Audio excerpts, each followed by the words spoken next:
Just had a a real short ride.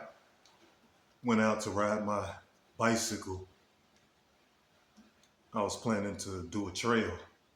End up getting caught in the rain. I am soaking wet, water all in my boots. I am drenching, finna get out my clothes. I'm saying all this.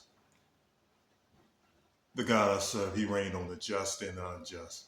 And I still had fun, even though I had to ride all the way home back in the rain. And I'm still enjoying myself in my Lord and Savior. To everyone watching me, good and bad, may God bless you. May God bless you all. For without the bad, I wouldn't be able to get to the good. For he's molding me, shaping me, breaking me, making me into being to the man that I should be. And I thank him for it. So everybody serves a purpose, the good and bad. And I thank you.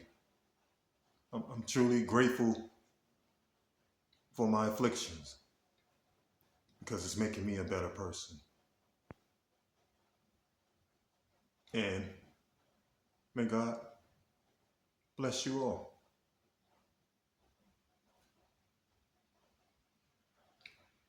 Everyone be blessed.